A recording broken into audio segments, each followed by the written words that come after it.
नमस्ते, आप सभी का स्वागत है। मेरा नाम आनंद है। आज मेरे साथ एक खास मेहमान है। नाम है फ्रैंक हुजूर। इंटरनेशनल राइटर हैं। खास बातचीत होगी और इन्होंने इसी साल फरवरी में एक बुक लिखा है। उसका नाम है सोशलिस्ट मुलायम सिंह यादव। ये वो किताब है, मेरे हाथ में किताब है, इस पर चर्चा होगा।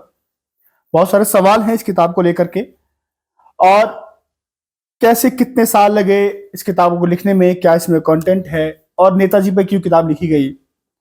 बहुत सारी बातें हैं, इनसे बातें करेंगे। और एक फेमस इंटरनेशनल राइटर हैं। इन्होंने पाकिस्तान के पूर्व क्रिकेट टीम के कप्तान और बाद में प्रधानमंत्री भी बनते हैं इमरान खान के ऊपर भी किताब लिखी है। इमरान वर्सेस इमरान बहुत फेमस रही। उसके बाद उसके उर्दू संस्करण पाकिस्तान में बहुत सोल्ड आउट हुए। उसके बाद आज इस बुक पर बातचीत करेंगे। सर, स्वागत है आपका।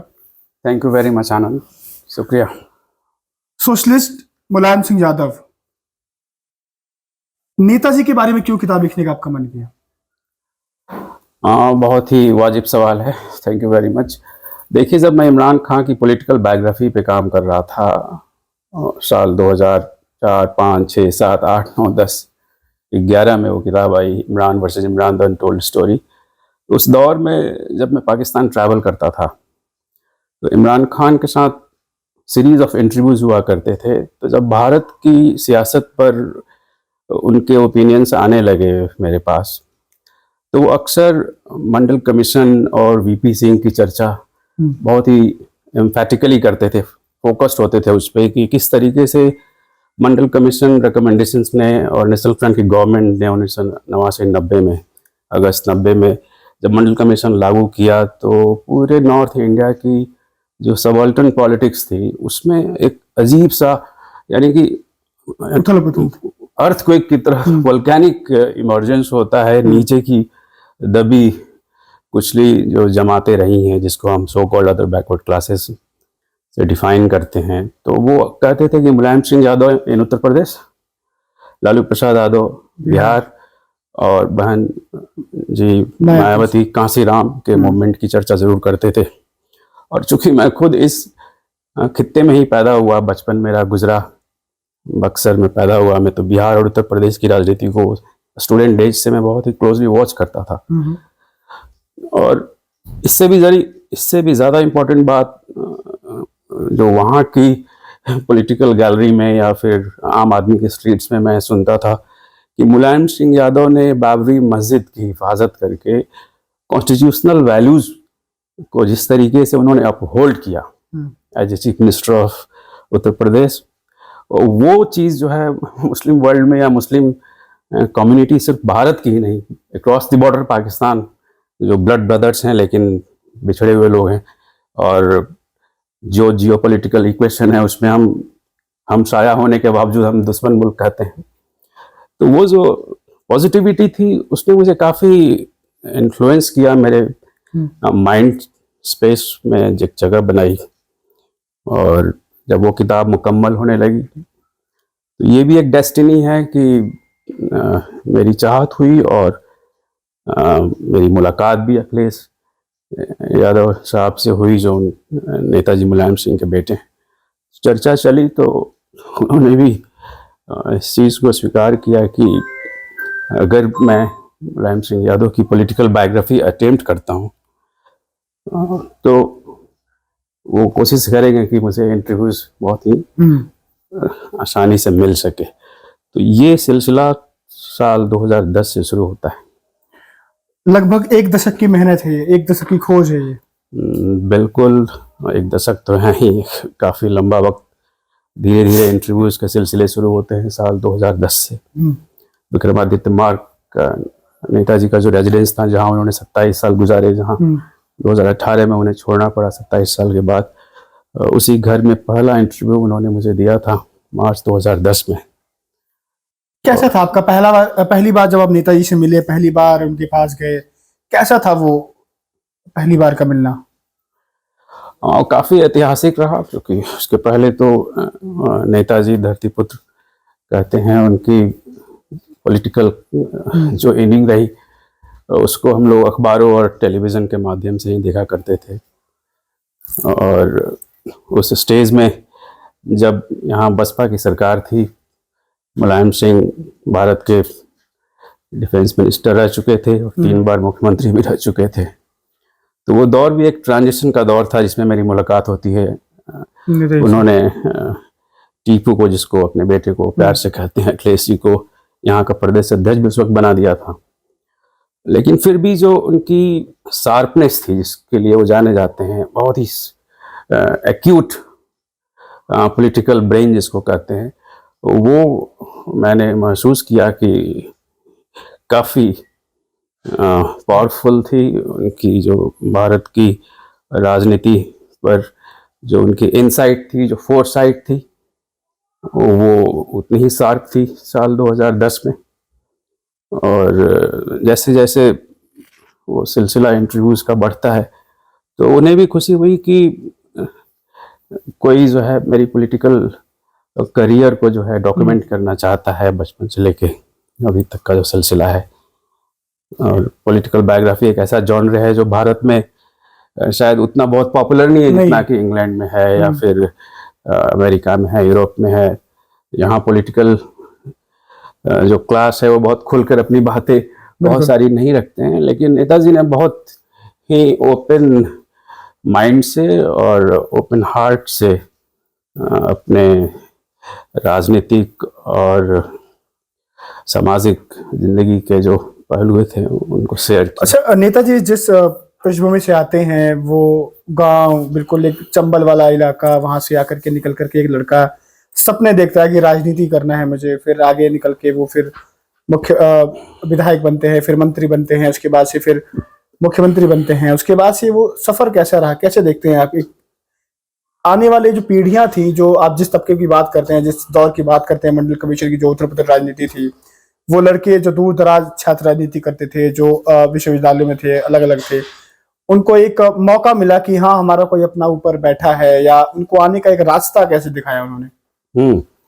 यही तो उनकी सबसे मेजर अचीवमेंट थी, जिसने कि मुझे बहुत ज़्यादा मोटिवेट भी किया कि मुलायम सिंह यादव की जो पूरी जर्नी है उसको हम कह सकते हैं कि वो सफाई के बहुत ही मॉडेस्ट बैकग्राउंड से, विलेज से वो निकल कर आते हैं और न सिर्फ उत्तर प्रदेश के राजनीतिक फलक पर बल्कि पूरे भारत के राजनीतिक फलक पर छा जाते हैं। तो वो स्क्रैच टू स्काई वाली यानी फर्स्ट तक आने का जो, और फिर वो रैक्स टू रिजीम स्टोरी भी है, इंस्पिरेशनल स्टोरी है। और लोहिया के जिस कैनाल रेट, नहर रेट के आंदोलन में 1954 में मात्र 14 साल की उम्र है। 14 साल के हमारे इस हिंदी हार्टलैंड के बच्चे जो हैं वो 7वीं या 6ठी क्लास में पढ़ रहे होते हैं। बहुत ज़्यादा उनके अंदर कॉन्शियसनेस नहीं होता है पॉलिटिकल या कल्चरल। हाँ, और जेल जाना, और जेल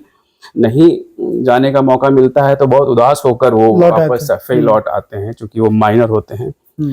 तो उनके अंदर वो एक ऐसी इंस्टिंक्ट थी अपने लोगों को मोबिलाइज करने की, जो ऑप्रेस्ड और सप्रेस्ड कम्युनिटी कहते हैं, सो कॉल्ड ओबीसी कम्युनिटी कहते हैं, जो भारत की आज ऑलमोस्ट ओवर 60% पॉपुलेशन है।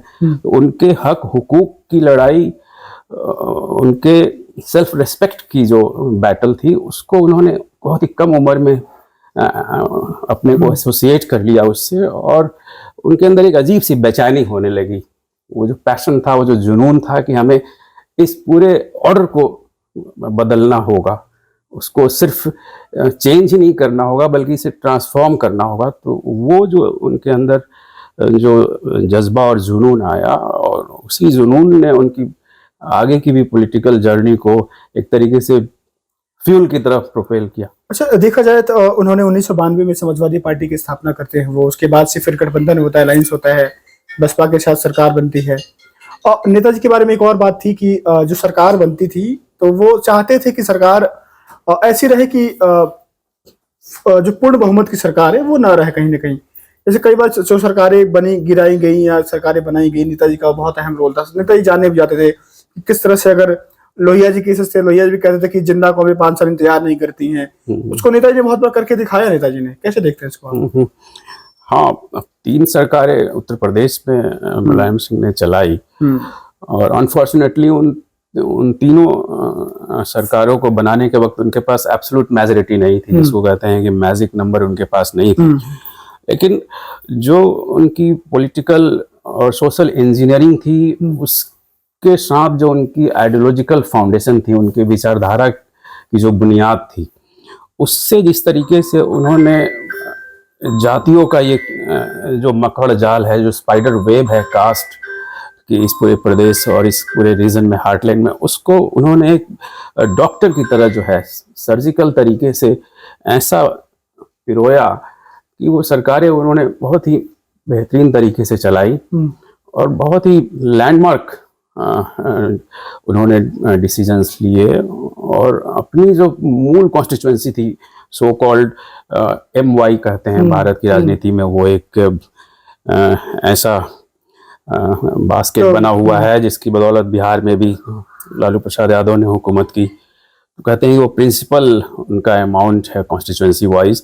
तो उसके एस्पिरेशंस को, उसके साथ जो अन्य so called extremely backward classes या मोस्ट बैकवर्ड क्लासेस, उन लोगों के भी एस्पिरेशंस को और उनकी उम्मीदों को हर छोटी छोटी जातियों में उन्होंने चेहरे पैदा किए और ये साबित किया कि leader is the one who creates leader. नेता वो है जो नेता पैदा करता है, नेता बनाता है। तो जो मोटिवेशन का उनका जो पूरा का पूरा प्रोग्राम था, उसने वैसे ही क्रांति पैदा की जिस तरह की क्रांति उस दौर में अलग अलग पैटर्न पे कांशीराम के साथ जब मिलना होता है, तो इस तरीके से दलित कम्युनिटी को वो इनफैक्ट काशीराम जी को पहली बार वो आते कहते हैं कि काशीराम कई जगह चुनाव लड़ चुके थे, हार चुके थे लोकसभा का, वो इटावा बुलाते हैं, क्या ये इटावा लड़े, इटावा से पहली बार काशीराम जीत करके दिल्ली पहुंचते हैं। वो भी बहुत बड़ा एक बहुत मेजर फेनोमेना है वो यहाँ की भारत की राजनीति का। और उसी इटावा में मुलायम सिंह की उस ताकत को कांशीराम ने पहचाना भी। और कांशीराम कहा करते थे मंचों से इटावा की जनता को कि ये चुनाव मेरी हार नहीं होगी, ना ही मेरी जीत होगी, यहाँ जीतेंगे भी मुलायम सिंह और हारेंगे भी मुलायम सिंह। तो वो उनकी बहुत बड़ी कैपिटल थी। एक और सवाल है मेरा, जब अलायंस होता है 1993 में सपा और बसपा का, बहुत सारे स्लोगन नारे दिए जाते हैं, मिले मुलायम कांशीराम, हवा में उड़ गए जय श्री राम, तमाम ऐसे नारे आते हैं। उसके बाद से फिर सरकार बनती है। आज भी कहा जाता है कहीं न कहीं जो राजनीति को बहुत करीब से कवर करते हैं उस टाइम से, सब लोग कहते हैं कि अगर वो गठबंधन चला होता, वो एक साथ वो जोड़ी चली होती, तो उत्तर भारत में देखा जाए या दिल्ली देखा जाए प्रधानमंत्री में, तो कहीं न कहीं इस विचारधारा की, समाजवादी विचारधारा की या बहुजन विचारधारा की सरकार दिल्ली में होती। उस गठबंधन को फिर आके 2 साल 2.5 साल बाद फिर टूट जाता है। उसके बाद गेस्ट हाउस कांड का वो सो कॉल तमाम चीजें चलती हैं। कैसे देखते हैं इसको आप? बहुत ही दुखद घटना थी जो गठबंधन का टूटना जो था 1995 जून में। और उसने ओबीसी एससी की जो यूनिटी थी उसको तार कर दिया। ये जो फ्रैगमेंटेशन हुआ, मेरी नज़र में ये वैसे ही हुआ जैसे कि सोवियत यूनियन का विघटन सा हो गया। 15 के आसपास, उनके आसपास के जो मुल्क थे वो टूट से गए, वो पूरी कम्युनिटी टूट गई। आज रसिया और यूक्रेन में क्या फ़र्क है आप देख रहे हैं ना, जिस तरीके से दोनों एक दूसरे के खून के प्यासे हो गई वो, उनकी आर्मी, उनकी कम्युनिटी। तो जब ये गठबंधन टूटता है समाजवादी पार्टी और बहुजन समाज पार्टी का, तो सोसाइटल लेवल पे इसी तरह के ब्लड लाइन वाले फॉल्ट लाइंस डेवलप किए जाते हैं। और जिन लोगों ने कामयाबी हासिल की इस बहुत बड़े सोशल ब्लॉक को दूर करने की, उन्होंने पूरे भारतीय इतिहास का सबसे, यानी कि it was an act of अगर मैं अंग्रेजी में कहूँ तो it was an act of killing the aspiration of more than 90% population of the Hindi heartland. दो कम्युनिटी, दो बड़े ब्लॉक के युवाओं के बीच, उनके बुजुर्गों के बीच, जो दोनों यहाँ के एंशियंट टाइम से जो कास्ट ऑर्डर है, जो पिरामिड है, ब्राह्मणिकल ऑर्डर कहें, मनुवादी ऑर्डर कहें, जहाँ की फ्यूडलिज्म के उस लेयर और सब लेयर्स में एक कम्युनिटी प्रोसिक्यूटर की भूमिका में है और एक प्रोसिक्यूटेड की भूमिका में है। इस तरह से आज इजराइल और फिलिस्तीन में जो चल रहा हो रही है वो पूरी जो वॉर है वो डिस्प्लेसमेंट की है और ह्यूमन राइट्स वॉयलेशन की है और उनकी ही ज़मीनों पे उनको ऑक्यूपेशन की है, अपार्थीड जो है, यानी कि वो सब कुछ इलीगल है।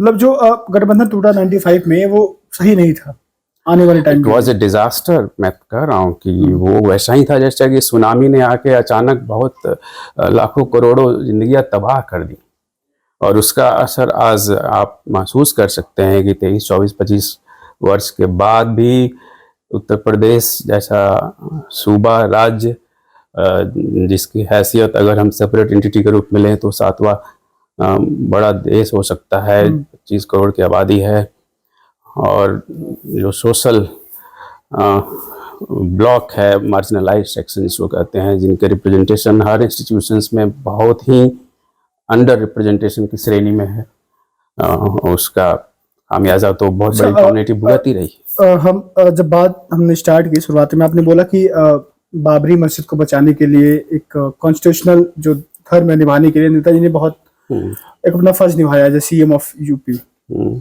आरोप लगते हैं कि राम भक्तों पर गोलियां चलवाई, मुल्ला मुलायम कहे उसके नाम से जाने गए, क्या कहेंगे? हाँ, ये आरोप तो बीजेपी, आरएसएस और उनके जो आनुषंगिक संगठन हैं और उनके फ्रेंडली मीडिया ने काफी इसको ब्लो अप किया, बदनाम किया मुलायम सिंह उस वक्त के चीफ मिनिस्टर। लेकिन मुलायम सिंह ने जो शपथ लिया था संविधान के मूल्यों की रक्षा के लिए, उन्होंने वही किया और बहुत ही इस तरीके से वो जो सॉन्ग है बिली जोएल का अखिलेश जी के माध्यम से ट्रांसलेट होकर हिंदी में मन से है मुलायम इरादे लोहा है, तो वो रिफ्लेक्शन उनके उस डिसीजन में रहा। और सिर्फ जिन कार सेवकों को रोकने की उन्होंने कोशिश की, कार सेवक भाजपा की टर्मिनोलॉजी है, लेकिन वो तो उपद्रवी ही कहे जाएंगे क्योंकि सुप्रीम कोर्ट से लेके हर जगह ये फरमान है कि आप स्ट्रक्चर को नुकसान नहीं पहुंचा सकते हैं, आप गैर संवैधानिक कार्य कर रहे हैं। तो वो उसे बचाकर उन्होंने अपने शपथ का फुल्ली जो है फर्ज निभाया और भारत के सेकुलरिज्म जो हमारे कॉन्स्टिट्यूशन में जो है वो एक कॉर्नर स्टोन है, सोशलिज्म और सेकुलरिज्म, उन वैल्यूज को बचाया और संदेश दिया पूरी दुनिया में कि मुसलमान यहाँ अगर अल्पसंख्यक है तो उनके जो प्लेस ऑफ वर्शिप हैं, कितनी भी कंट्रोवर्सी होगी, यहाँ की सेकुलर गवर्नमेंट, सोशलिस्ट गवर्नमेंट उसको जमींदोज नहीं होने देगी। और सिर्फ कार सेवकों की बात करें या उपद्रवियों की बात करें, मुलायम सिंह ने वो फौलादी इरादा दिखाया जब उन्होंने शंकराचार्य को अरेस्ट किया। और शंकराचार्य को गिरफ्तार करना आप समझ सकते हैं कि कितनी बड़ी घटना थी, जो मुलायम सिंह जैसा फौलादी इरादों वाला मुख्यमंत्री ही कर सकते थे। ये वैसे ही था जैसे कि वेटिकन सिटी के पोप को रोम में गिरफ्तार कर लिया गया और पूरी क्रिश्चियन वर्ल्ड में आप समझ सकते हैं कि किस तरीके की रिएक्शन होगी। तो ये छोटी मोटी घटना नहीं थी, उसने पूरे भारत की राजनीति ही नहीं पूरी दुनिया में, जब इस्लामोफोबिया को वेस्टर्न वर्ल्ड में हवा दी जा रही थी, सोवियत यूनियन अफगानिस्तान से रिट्रीट कर रहा था और भारत में बाबरी मस्जिद के दौर के बाद एंटी मुस्लिम पॉलिटिक्स की शुरुआत हो चुकी थी। ये गोधरा और 9/11 पहले की बातें हैं। उस वक्त उन्होंने यहाँ के अक़लियतों को कहें, मुसलमानों को कहें और उनके साथ साथ जो दलित, पसमानदा और पिछड़ी कम्युनिटी की जो एक्चुअल मेजॉरिटी है पब्लिक, उनको उन्होंने उनके सपनों को एक भरोसा दिया कि आप सुरक्षित हैं जब तक मेरे जैसे लोग हैं संविधान की रक्षा करने के लिए। एक और सवाल है मेरा, 2019 में एक कोशिश होती है अखिलेश जी के द्वारा, बसपा सपा साथ आती है, लोकसभा का चुनाव लड़ती है, लगा कि फिर वही 93 का दौर आएगा, बहुजन लोग साथ आएंगे, दिल्ली में परिवर्तन होगा, सत्ता में कुछ चेंज आएगा, एक विचारधारा आएगी। उसको कैसे देखते हैं? कितना बड़ा कदम था वो 93 के बाद? बहुत ही बहुत ही बड़ा कदम कहा जाएगा। और वो अखिलेश यादव, जिनको मैं पॉलिटिकल इनहेरिटर कहता हूँ मुलायम सिंह की राजनीति के विरासत के, वो फ्लैग बियरर हैं, टॉर्च बियरर हैं, यंग है, विजनरी हैं। मुख्यमंत्री भी अपने पिताजी मुलायम सिंह के रहते हुए वो 5 साल चला चुके हैं सत्ता, और नेताजी जिंदा थे, उनकी उपस्थिति में ये फैसला लिया उन्होंने। बहन जी मायावती जी के साथ उन्होंने दिल खोल कर with a very large heart इस अलायंस को एक रूप दिया। तो ये एक पाथ ब्रेकिंग डिसीजन था उस 25 साल 24 साल 1993 और 95 के बाद इतिहास को रिसाइकिल करके वापस पटरी पे लाने की जो डिरेल हो गई थी एक जर्नी। तो जो इंटेंशन थी, जो इरादे थे, वो बहुत ही पाक थे और बदलाव के ही तरीके से प्रेरित भी थे। सफल ना होना वो एक एक्चुअल स्क्रूटनी और स्टडी का एक सब्जेक्ट है, और उस पर बहुत मंथन होता भी रहा है, और उसके लिए हमें बहुत ही ज़्यादा वक्त की ज़रूरत होगी। हम एक दूसरे को या फिर दो पॉलिटिकल पार्टी में एक दूसरे पर ब्लेम गेम करके हम उस चीज़ को नहीं समझ सकते, क्योंकि जिस सामाजिक ताने बाने को बिल्कुल ही फ्रैक्चर किया गया था, उसमें ग्लू लाने की ज़रूरत महसूस की गई। और अखिलेश यादव को मैंने बहुत करीब से देखा उस पूरे दौर में कि उन्होंने बहुत ही ईमानदारी से being very honest with the alliance उस धर्म को निभाया उन्होंने। बहन जी ने भी निभाया होगा, मगर ये दौर भारत में अधिनायकवाद का ऐसा दौर चला 2013-14 से नरेंद्र मोदी के प्रधानमंत्रित्व काल में, कि उस अधिनायकवाद यानी लार्जर देन लाइफ एक ऐसे पर्सनालिटी कल्ट वाली पॉलिटिक्स का क्लाउड बर्स्ट होता है, जहां हिंदुत्व का ऐसा मार्च सारे मीडिया के प्रोपेगेंडा के जितने ऑर्गन्स थे उसके सपोर्ट से किया जाता है। कि उसमें जो रीजनल पार्टीज रहे उनको काफ़ी सेटबैक भी झेलना पड़ा। और ये न्यू लिबरल इकोनॉमी का दौर है, प्राइवेटाइजेशन का दौर है, लिबरलाइजेशन का दौर है, और इस टेक्नोलॉजी का जो इस्तेमाल किया भारतीय जनता पार्टी ने नरेंद्र मोदी के आभा मंडल को स्थापित करने के लिए, और उस टेक्नोलॉजी का जो मिसयूज किया गया, उससे जो बहुजन कॉन्स्टिट्यूएंसी है जिसके युवाओं के पास वो सपने हैं, लेकिन उन सपनों को पंख लगाने के लिए वहाँ वो ईमानदारी नहीं है। जिस ब्लॉक के फेवर में वो चले गए, बीजेपी एनआरएसएस के प्रोपेगेंडा के ट्रैप में वो आते चले गए, और सही मैसेजिंग शायद इधर से भी उस तरीके से ग्रास रूट लेवल पे नहीं हो पाई, जिसका खामियाजा था कि ऑलमोस्ट 85% वोट शेयर जो है वो बिखरता चला गया, और सेंट्रल अथॉरिटी की फेवर में, एक पर्सनालिटी की फेवर में पूरी पॉलिटिक्स जो है आइडियोलॉजिकली कमज़ोर हो गई। सर, इस किताब के बारे में बात करते हैं। इस किताब में कहाँ से आपने किन किन लोगों से मिले, किन किन लोगों से नेताजी के बारे में बात की? एक तो पर्सनली आप नेताजी से मिले, उसके बाद से और कौन कौन लोग थे जिनकी इसमें किताब में लिखने में है? जी बहुत अच्छा सवाल आमिर। मुलायम सिंह के साथ सीरीज ऑफ इंटरव्यूज़ के अलावा उस वक्त जनेश्वर मिश्र से मैं नहीं मिल सका, चूँकि उनका इंतकाल हो गया था जब इस किताब पे मैंने काम करना शुरू किया। उनके one of the closest associates political fellow journey में मोहन सिंह थे, कद्दावर समाजवादी चेहरा पूर्वांचल से, उनसे बात की। बृजभूषण तिवारी थे बस्ती से, उनसे मैंने बात की। बेनी प्रसाद वर्मा उस वक्त नाराज थे, कांग्रेस में थे, फिर भी मैंने उनसे बात की, उन्होंने वक्त दिया। अमर सिंह थे, अमर सिंह जिस दौर में मैंने बात की वो भी नाराज चल रहे थे, उन्होंने भी मुझे वक्त दिया, खुलकर बात की। और आज जो लोग हयात हैं, इम्पोर्टेंट प्रोमिनेंट जो फिगर्स थे समाजवादी पार्टी के, जिसमें परिवार से इम्पोर्टेंट फिगर में प्रोफेसर राम गोपाल हैं, शिवपाल सिंह यादव साहब हैं, और अबू वसीम आज़मी एक इम्पोर्टेंट फेस है मुस्लिम पॉलिटिक्स की मुंबई में, उन्होंने मुझे इंटरव्यू दिया। और सैकड़ों कार्यकर्ताओं से जहाँ जहाँ भी गया, जिनके पास भी नेताजी से जुड़ी हुई कहानियाँ मुझे दिलचस्प लगी, मैंने उसको डॉक्यूमेंट किया। और मैंने दिल खोल के, अगर मुझे लगा कि उनकी बातों से नेताजी की राजनीतिक सफ़र को अगर मैं रीडर्स की माइंड स्पेस में मैं इस्टेब्लिश कर सकता हूँ कोई इसी कॉन्टेक्स्ट में, तो मैंने उसे जगह दी है।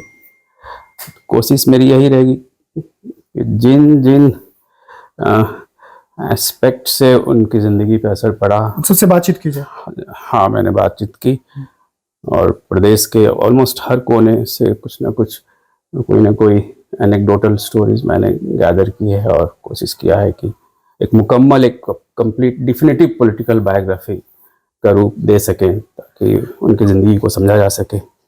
मैं आपको बता दूं कि ये किताब जो है अभी हिंदी में है, लेकिन जो इसका ओरिजिनल लिखा गया था वो इंग्लिश में लिखा गया था। वो एडिशन अभी आने वाला है, उर्दू में भी आएगा, हिंदी का वर्जन जो है वो आ चुका है। कहाँ पर अवेलेबल होगी, ये कैसे लोग पढ़ सकते हैं, वो थोड़ा बता दीजिए आप। ये हिंदी प्रकाशन दिल्ली से छपी है, अमेजोन और फ्लिपकार्ट पे इजीली अवेलेबल है, और वहाँ से कोई भी ऑर्डर कर सकता है लाइक एनी अदर प्रोडक्ट। मैं इसका लिंक डिस्क्रिप्शन में डाल दूंगा, और जो भी जानकारी होगी आपको, इस किताब मंगवानी है, पढ़नी है, जो भी होगा आप कमेंट में बताइएगा। इसका लिंक जो भी होगा मैं डिस्क्रिप्शन में डाल दूंगा, कॉन्टैक्ट नंबर भी सब कुछ होगा अगर आपको चाहिए तो। मेरे साथ फ्रैंक हुजूरी थे, बातचीत हुई, लंबी चर्चा हुई, किस तरह से मंडलवाद का दौर आता है, 90 का दौर आता है, उत्तर उत्तर राजनीति होती है।